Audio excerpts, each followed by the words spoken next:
Moving on to another awesome three-parter, a different shade of pink. Miss Kimmy is practicing for the Olympics, the Pan Global, okay, for gymnastics, right? And it takes a lot of time and stuff. Rita sees this, and because she's a bitch, she wants to, take up all of Kimberly's time and ruin her chances and whatnot. So she sends down multiple monsters and crap. So Kimberly has to try to balance her time, try to, practice as well as go out and fight, and it's draining. It's draining her. She's getting tired and everything. So she's trying to practice late at night for gymnastics, but she's so exhausted from trying to fight monsters all day that she passes out. But before that, Kat was at the youth center, and the spell that Rita has on her, it was starting to break. So at that point, it broke, and she saw that Kimberly fell off the balance beam. Then she hit her head really hard, and then at that point, Rita's spell over Kat broke. She was a goody two-shoes, and she tried to help Kimberly, and I guess called the ambulance and brought her to the hospital, right? And that's the first time that a ranger was so hurt that they had to go to a hospital, so that's a big one too.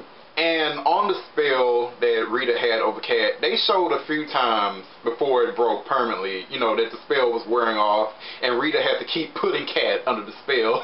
And I like that because it goes back to season 1 where Rita put Tommy under the evil spell.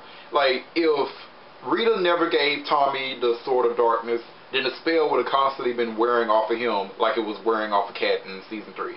So in a way, it's its own little callback there, and I like it, Continuity.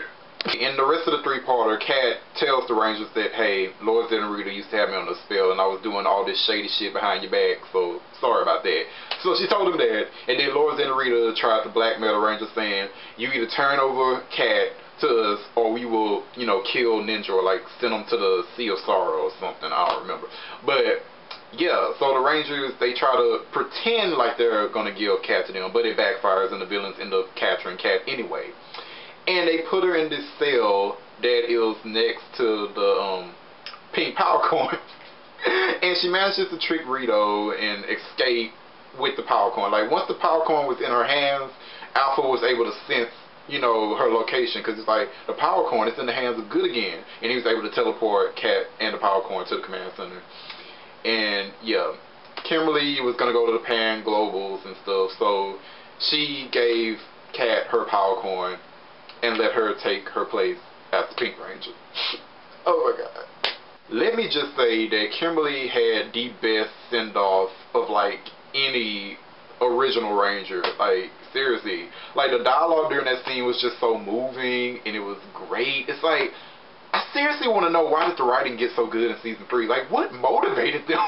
I need to know that story, like, man. Episode 27, Another Brick Wall, is a childhood favorite of mine because that was the first time that I saw Kat as the Mighty Morphin Pink Ranger.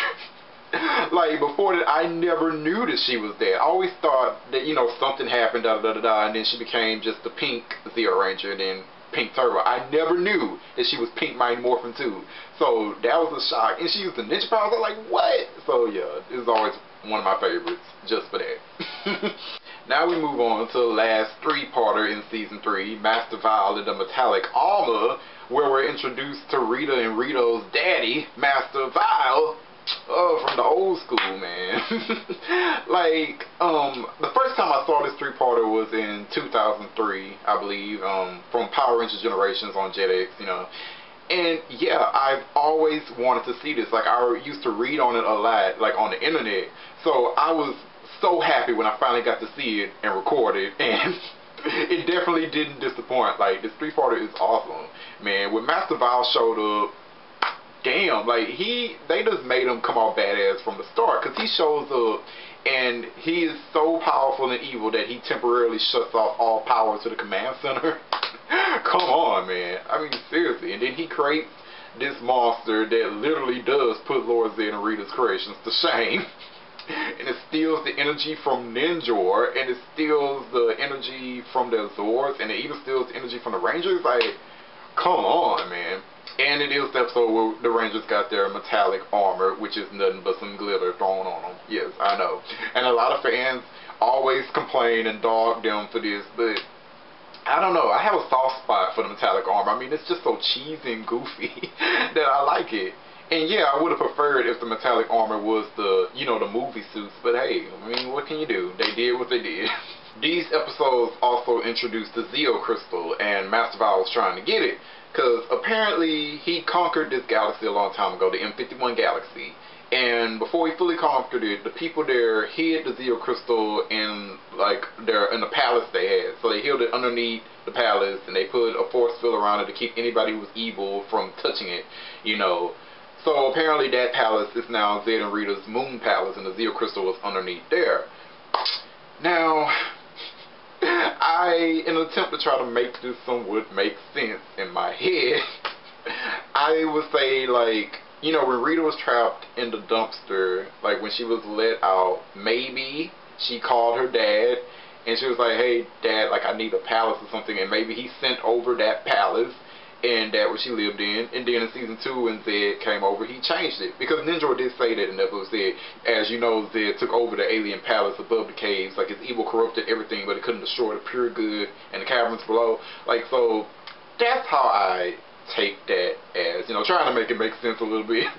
I know it's fanficky and whatnot, but sometimes that's the fun in Power Rangers, trying to make up stuff and try to making it make sense. Let me tell you why Master Val is so badass. Because in 5 episodes, he defeated the Rangers. The span of 5 episodes, he defeated them. And he used the Orb of Doom, which, you know, when placed on a certain spot on Earth, would reverse the planet's time period, like send the whole planet back in time. And he ended up succeeding, and he turned the Rangers into kids again. So basically, we just repeated what happened in Rangers Back in Time. However, this time they handled it way better. Oh, it still has a ton of writing problems, but it is handled way better than what they did in Rangers Back in Time.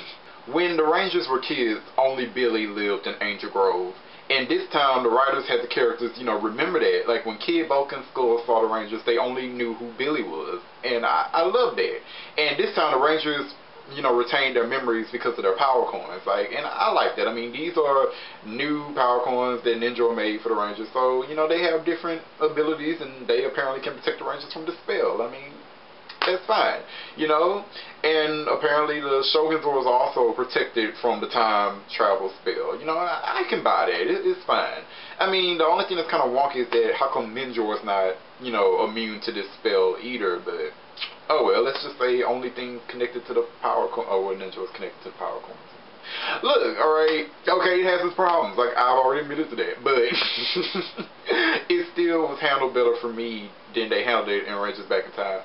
The only thing I disliked about this is that when the Rangers were kids, some scenes they had them like going to school and stuff, and they shouldn't have did that. That makes no sense. They should have just left that out of the episodes. But yeah, back to Master Val. Like, I love him, right? But I'm wondering if Rita has a father that is like so freaking powerful, why was she, you know, Lord Zed's servant? That is the kind of like, I mean, I guess I can kind of understand. I mean, to borrow from, you know, stuff that were written in future seasons, like, you know, this is fanfic stuff again, like, I'm just assuming this, but, you know, Dark Spectre, the Grand Monarch of Evil, he must have chose Lord Zed to be the Emperor of Evil at some point, like, maybe, like, thousands of years ago. So, on that point, I can understand, because, you know, anybody that Dark Spectre picks to be the ruler of evil, then you have to serve him. So, Rita would have to serve Lord Zed regardless, because he's the one that was put in charge.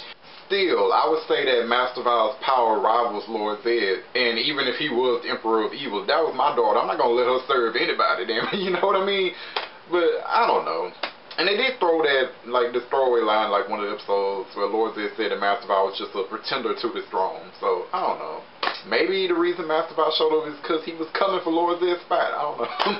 Anyway, the whole Master Val Orb of Doom time travel thing that turned the Rangers into kids, this brought us to the Alien Rangers arc, where we, you know, got the Christian Rangers to come to Earth and fight Lord Zed and Rita until we got the Rangers back to normal. And a lot of fans don't really like the Alien Ranger arc. I like it, you know, for the most part. I like it. I mean, sure, the Alien Rangers are kind of boring, and the only one to really pay attention to is the white one and the blue one, because the rest of them are just carbon cutter.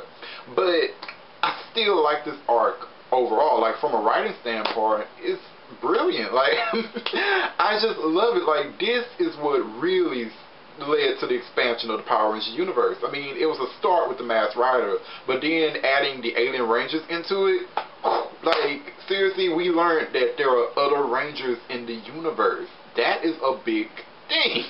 And we got the first female leader of the Power Rangers. Like, awesome. And, like, this arc had a lot of good dialogue in it. I mean, what I quoted at the beginning of the episode, I love that, because it really shows that, you know, they're all connected to the power, and they're all brothers, and they all fight together, fighting the same good fight against evil. I just love it.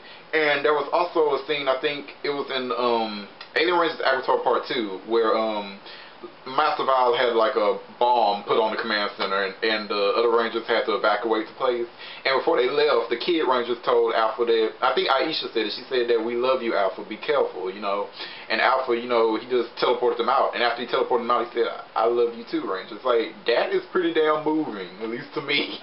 Also, during this arc, Rita and Zed destroyed the power coins, man, and it was an awesome scene. And it's the Rangers' own damn fault, because they shouldn't have been doing what they was doing out in public. They should have went to the command center to do it. So, shoot.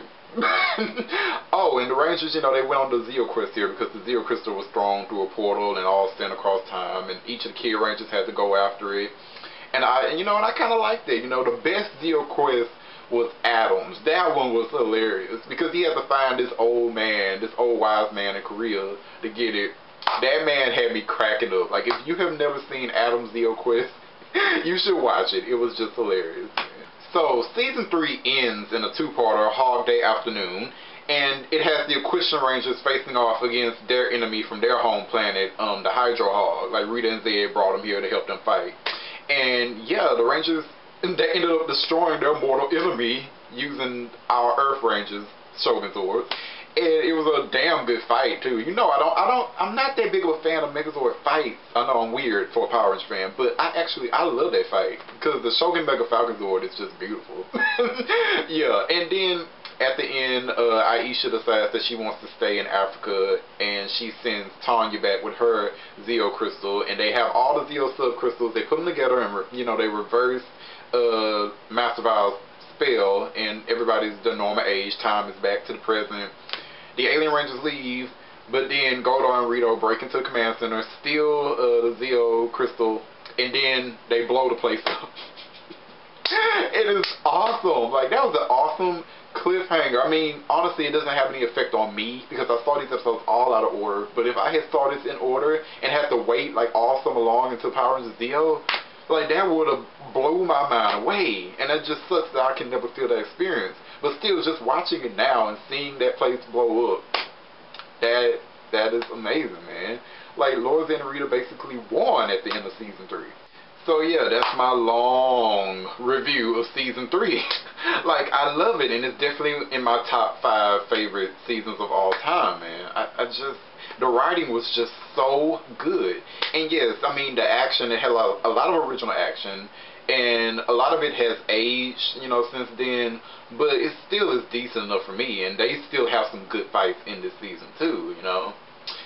So yeah, I feel like this video, come on, it's going on for 500 years, so I'm just going to end it now, and thanks those of you who actually can stomach sitting through these super long videos. I really do appreciate it. Alright, later you guys. Jamata.